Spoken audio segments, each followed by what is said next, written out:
Salvi. To encourage the members to come, we are going to give 200 pesos as transportation allowance every general membership meeting. Only, no? Plus, annual. Plus, food. So, libre ang kain dito. Basta general membership meeting and 200 pesos transportation allowance. Siguro, you have to tell, you communicate this with other deaf members so that they can come. They'll be encouraged to come. Because many of them probably do not have the money to spend for transportation.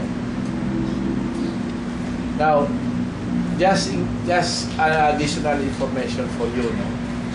The property that we have in Antipolo is still intact. Okay?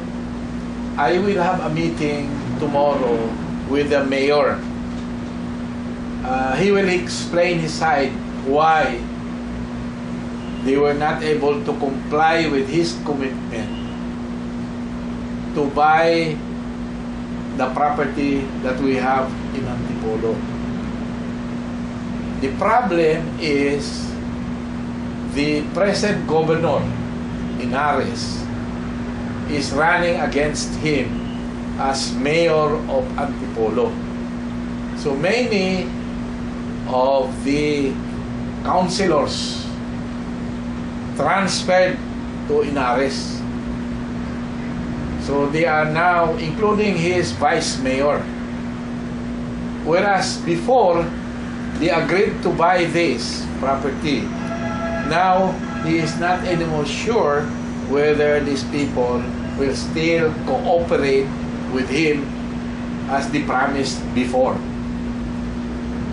Anyway, he said that in case he is going to win, he will buy the property because there are many irregular settlers, squatters, that he has to relocate to this property.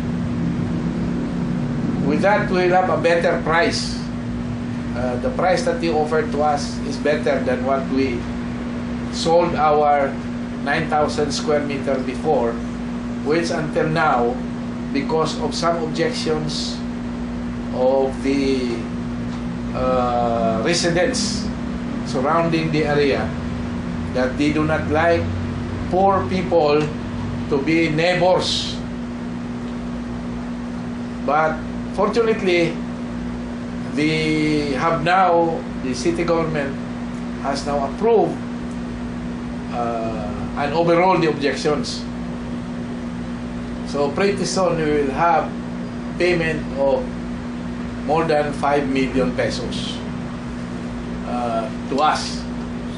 When we get this money, our first priority is to buy the unit that PADI is going to own, which we are going to convert into our office, and part of that for recreational facilities of the members.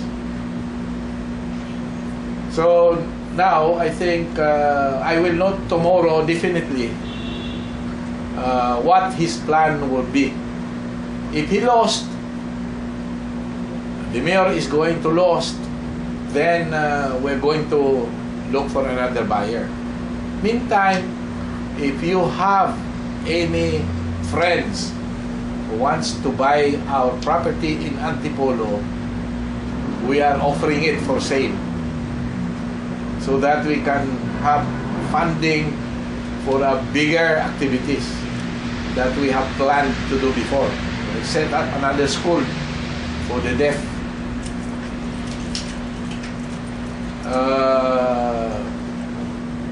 The problem that we are facing today is lack of attendance. Well, I do not blame the deaf because many of them have been given false information with regards to the association that we have now, or the incorporation. The I that is added to PADI is a legal requirement as suggested by our lawyer, no, si Ronald. Because if you are a corporation, you have to put that you are incorporated in your name. That's why if you look at all the companies, if they are incorporated, there is that INC. That means incorporated, meaning it's composed of at least 5 board of directors and registered with the Securities and Exchange Commission. That makes it a legal entity. Legal yun. If the company is not registered with the Securities and Exchange Commission, medyo duda kayo dyan. Because the Securities and Exchange Commission governs all corporation existing in the Philippines. Walang korporasyon na hindi nag-register sa Securities and Exchange Commission. And their requirement is every year we have to report our board of directors, our financials, and we pay a certain amount of dues to the Securities and Exchange Commission, because if you do not, after a certain period of time, they are going to cancel your registration. That means, as a corporation, if you say you are incorporated, illegal ka na. You are not anymore within the legal scope of the law. Illegal. So marami kang activities na hindi na po pwedeng pasukan. So that's the reason why we have to put the I. Anyway, as Mr. Sunico suggested, we are going to maintain it as a logo. Yung logo. Yung logo na yan, pwedeng hindi gagamitin ang I. Like, for example, the logo that we have, yung pages, pakita natin yung logo. Yung logo is different from the corporate name. It's a logo, medyo ano lang yan, medyo wala nang ayon. So, yun ang i-adapt natin. Oh.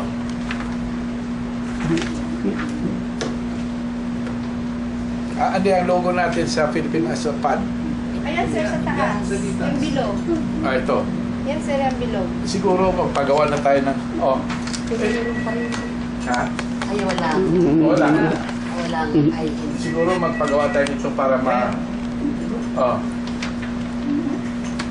Yan, tama ito. Oh. Ayan. Walang ayan. But for the purpose of declaring it as corporation, we have to put the name I. Yung full name as registered with the Securities and Exchange Commission. Yung logo siguro, yan ang palaki. Kasi pagpagawa na tayo ng print tayo.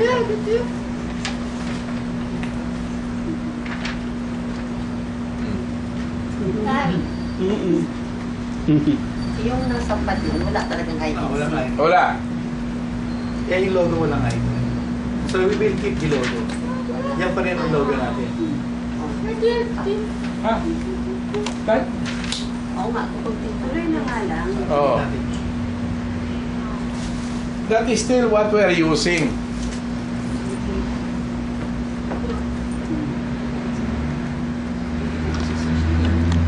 But full name talaga, Philippine Association of the Deaf Inc. Requirement yan. It's a requirement.